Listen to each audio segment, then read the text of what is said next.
네, 안녕하세요. 네, 저는 네오젠과학학원에서 화학 비반을 담당하고 있는 박세진 강사입니다.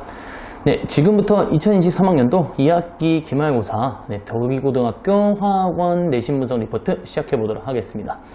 그래서 덕이고 같은 경우에는 시험 범위가 이제 4단원 전체였습니다. 네, 다른 학교들과 다르지 않게 따빠지는 부분 없이 전부 다 시험 범위가 되었다 이렇게 생각을 해주시면 되고요.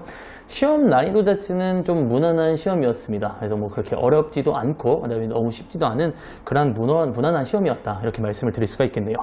그래서 보통 이제 4단원이 좀 많이 어렵다고 하는 이유가 모든 학생들이 공감을 하시겠지만 중화반응 쪽이 좀 많이 어려운 편에 속합니다. 그래서 이제 중화반응의 양적 관계에 들어가시면은 이제 시간도 조금 관리가 안 될 뿐더러 문제 자체의 난이도가 원리와 이해를 기본으로 해서 응용을 하는 문제다 보니까 이쪽 부분에서 이제 난이도를 좀 높여버리면 시험이 많이 어렵다 이렇게 많이들 얘기를 하세요.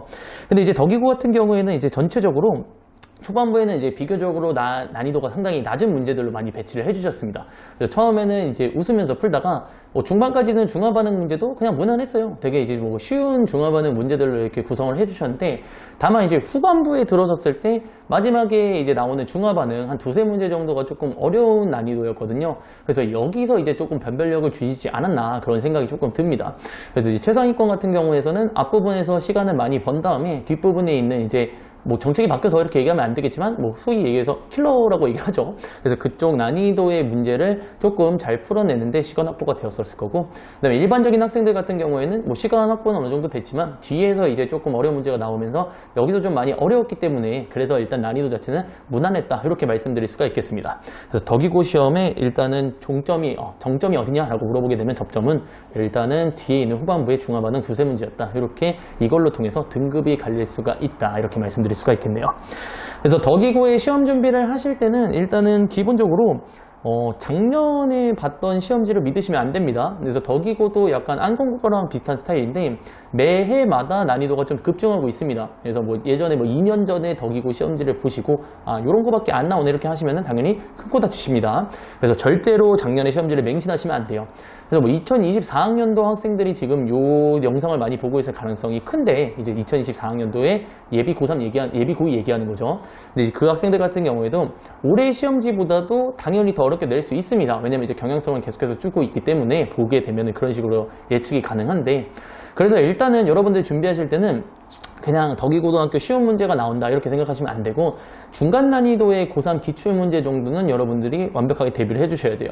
중간 난이도 정도까지는 여러분들이 해주셔야 좀 시험 문제를 쉽게 풀 수 있게 되고요.